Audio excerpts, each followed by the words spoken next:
So today I wanted to try something a little bit different and answer some common computer science and software engineering questions, ranging from what my life is like now as a software engineer in big tech, all the way back to when I first started coding 10 years ago. If you think of any other questions as you're watching this video, you can ask them down in the comments below, and I'll either answer them there or include them in a part 2 to this video. So if you want to see that, or if you just want to see any of my other upcoming computer science videos, consider subscribing if you haven't already.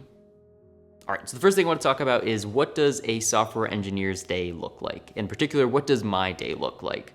So the first thing is, there's a lot of coding, as you would probably expect, but it's not just doing bug fixes and working on features. I also spend a lot of time writing test code, not only when I'm implementing a new feature and putting in tests to go alongside it, but also filling in the gaps in the existing testing infrastructure. And then there's also a lot of planning around the specific implementation of larger features that are a little bit more complicated, and potentially how you're going to split out that work. For smaller features and bug fixes, sometimes you can just sit right down and knock those out. But for anything that's a little bit more complicated, a little bit more complex, you should probably do some planning, maybe write up a design doc, figure out what the hardest challenges are going to be, and how you're going to work through them. And that's where the prototyping really helps, because you can figure out before you sink a couple months into something if it's actually even feasible within maybe the first week or so. If I'm planning out a feature that's going to take me a month or maybe even a couple of months, then I'm definitely going to get several rounds of feedback on my design doc and my prototype to make sure that everyone on the team is on the same page, that I'm going in a direction that makes sense, before I even start doing any real development. Fortunately, at least for me, I don't have too many meetings, and the ones I do have are pretty useful, but this is a tricky balance to strike between, if you don't have enough meetings and there isn't really a whole lot of collaboration, people aren't going to be on the same page. But if you have too many meetings, then there's not enough time to actually implement all the things you're talking about. Then there's also code review, which is a mix of do on your own time for simpler, less complicated changes, and then also having dedicated meetings where you can walk through someone else's PR and they can talk about the design decisions, tricky lines of code, and anything else that's worth bringing up in that meeting. And especially coming straight out of school, code reviews have been incredibly useful to me because, one, I get instant feedback on my own code from people with a ton of experience. I learn everything I'm doing wrong, but I also get to see the way that they write code. I get to review their code and see all the things they're doing that I'm not doing, and I can try to incorporate a lot of those patterns into my own code. And then finally, there's all the other things we do, like writing documentation or creating resources for users. I make tutorial videos on how to use parts of our product, or responding to issues on GitHub. These aren't things that we're generally doing on a daily basis, but they are definitely still part of the job. All right, the second thing I want to talk about is, was getting my computer science degree worth it? To me, it definitely was. I learned a lot in college, and I think it opened a lot of doors for me professionally, but I also really applied myself in college. Realistically, if I hadn't gone to college, but I applied myself similarly, I would have learned a lot, potentially more than I even learned in college. But there's still that aspect of, it's hard to get your foot in the door if you don't have a degree, if you don't have a GPA kind of validating what you've learned. And I think that would make it hard to even get an interview at a lot of places, even if you were qualified enough to do the job. Having a computer science program to follow also gave me a lot more structure than I did when I was doing self-learning in high school, and I think I'd probably have a lot more gaps in my knowledge if I hadn't gone through a program like that. But you can also probably find curriculums online that recommend things that you should learn and in what order, so you can probably still get around that even if you are doing self-learning. But more broadly speaking, college was some of the most formative years of my life. And I realize that everyone says that, but it was my first time being independent and being away from home and learning how to take care of myself. But it was also my first time being around other people who were interested in the same stuff as me, who were into computer science.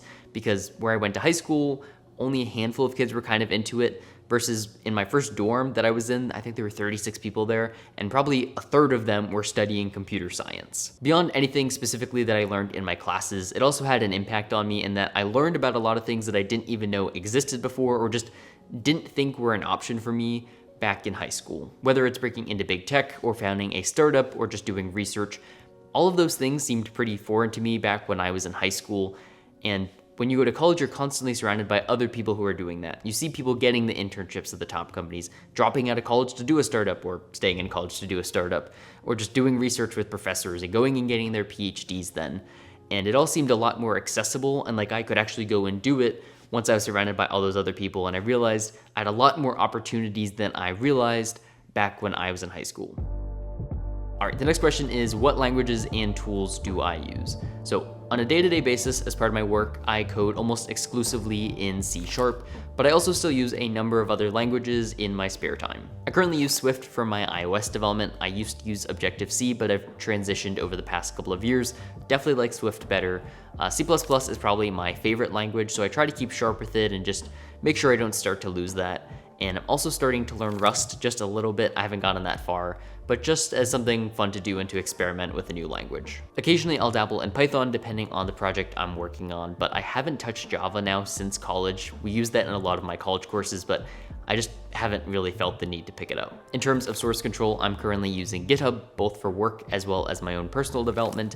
If you're not using source control, you definitely should be. Beyond just the obvious benefit of having backups in case your local hard drive fails, it's also really nice for organization. You can have multiple branches and all that kind of stuff. And then GitHub in particular has a lot of nice automation around their workflows and their actions that can streamline your processes a little bit, and is also just super widely used. It's also really great for collaborating with other people on team projects, whether that's for work or for a class, or just messing around with some friends on a piece of code. And finally, in terms of my development environment, when it comes to my work, I'm pretty much exclusively using Visual Studio. I'll also occasionally use Visual Studio Code, and then for all of my iOS development, I am using Xcode.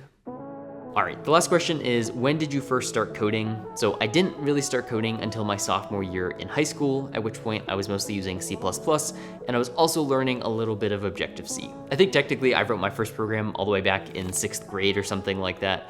I had tried coding 2 or 3 times before I was really able to get it to stick, so I dabbled a little bit in Objective-C and maybe a little bit of C++, but not for anything more than a week or 2 at a time. I remember back when I was in college wishing I had started coding earlier, seeing other people with more experience than me who knew way more than I did coming in, and getting to skip some of the intro classes. But there's a pretty steep learning curve when you're learning how to code for the first time, and it's hard to get over that hump where coding isn't a massive struggle, and every time you code, you just make all these little mistakes, and it's such a pain to debug, and you don't know what you're doing wrong. And I wish someone had told me that back when I was in 6th grade, which is just, you gotta keep working on it and you'll get over that hump, and all of a sudden coding will be really fun. And I didn't really learn that until I was a sophomore in high school. But I also know a lot of people come into their freshman year of college without having written a single line of code. Their first day of class is when they write their first line of code. And I've gotten questions before from people asking, am I gonna be okay if I haven't coded before in high school? How much do I need to know coming into college? And the answer is, you're gonna be fine, and you really don't need to know anything. It probably will be a little bit more stressful for you because you have to do it on an accelerated timeline. You're going through that steep learning curve as you're taking the class, as you're taking the tests, as you're doing the homework assignments.